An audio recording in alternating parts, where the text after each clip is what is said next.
Welcome back to Simply Sports Science, the home of clear, simple and powerful explanations for everything you need to be successful in IB Sports Science. Okay, in this video we're going to talk about one of our body's control systems, homeostasis. Every second of every day your body is working behind the scenes to keep everything stable and balanced. Whether you're sprinting at full speed, sitting in class or sleeping at night, homeostasis is the reason your internal environment stays just right. So what is it exactly? Well, homeostasis is the process by which the body maintains a stable internal environment, even when the external environment changes. It keeps things like body temperature, blood glucose levels, water balance, and pH levels within very tight limits. Because if these go too far off, our cells cannot function properly and our performance will drop fast. Think of homeostasis as your body's built-in thermostat.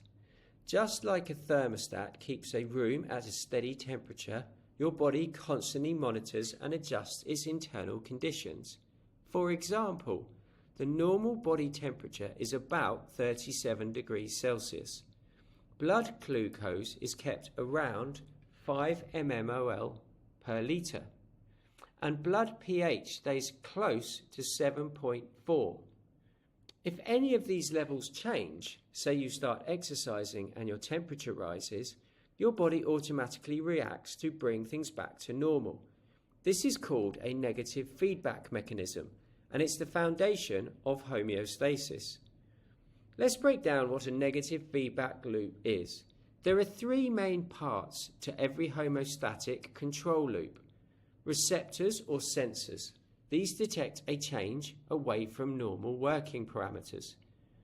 The control center, usually the brain or hypothalamus, interprets that change, and effectors, muscles or glands that act to reverse the change and restore balance. Here's an example. When your body temperature rises during exercise, thermoreceptors in your skin and brain will detect it. They send signals to the hypothalamus, the brain's temperature control center. The hypothalamus then triggers effectors like sweat glands and blood vessels to take action. You start sweating and blood vessels near the skin widen to release more heat. Once your temperature drops back to normal, the effectors slow down and balance is restored. That's a classic negative feedback loop. Thermoregulation is one of the clearest examples of homeostasis in action and one of the most important for us in sports science.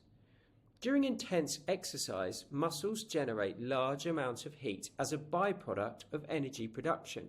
Without an efficient cooling system, the body temperature could rise dangerously high, so the body responds.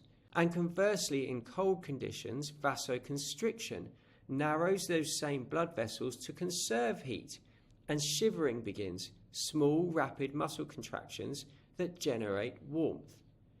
These automatic responses are controlled by the hypothalamus, keeping your core temperature stable even when your surroundings change dramatically. Another vital example of homeostasis is blood glucose regulation. Glucose is the body's main source of energy, especially for muscles and the brain.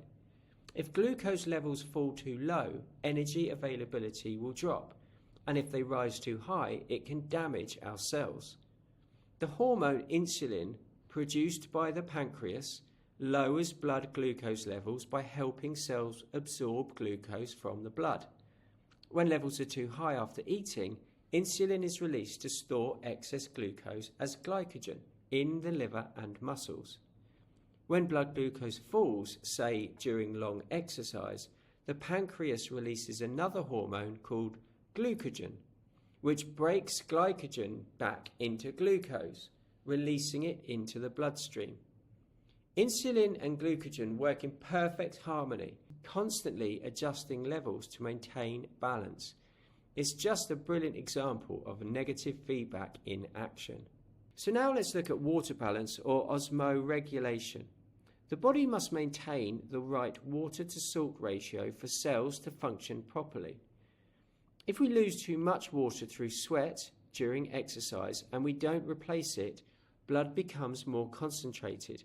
This increases osmotic pressure. Sensors in the hypothalamus detect this and trigger the release of ADH, antidiuretic hormone, from the pituitary gland. ADH signals the kidneys to reabsorb more water, producing smaller volumes of concentrated urine. When hydration levels are restored, ADH secretion falls and normal urine output resumes. This tight control prevents dehydration and maintains healthy blood pressure and cell function. So why does homeostasis matter so much for us as athletes? Well, because optimal performance depends on internal balance, when homeostasis is disrupted by dehydration, by overheating or low blood sugar, fatigue can set in quickly. Our reaction time slows, concentration drops, and our risk of injury increases. Training helps the body become more efficient at maintaining homeostasis.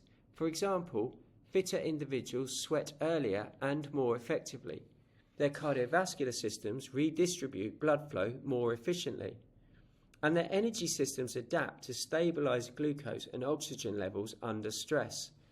That's why elite athletes can sustain high-intensity performance for longer. Their homeostatic systems are faster, sharper, and more responsive. So to summarize, homeostasis keeps the internal environment stable despite external changes. It relies on receptors, a control center, and effectors working together in a negative feedback loop. Key examples include thermoregulation, blood glucose control, and water balance. And these processes are vital for health, safety, and athletic performance. In short, homeostasis is body balance in motion. Your body's constant, intelligent effort to keep everything running perfectly, no matter what challenges it faces. Thanks for watching Simply Sports Science. If you found this helpful, make sure you like the video, subscribe to the channel and hit the bell so you don't miss any of our IB Sports Science content. We've got revision guides, exam tips and clear explanations to help you be successful. And don't forget to visit us at www.simplysportscience.co.uk. Join us again next time where we'll keep making sports science simple.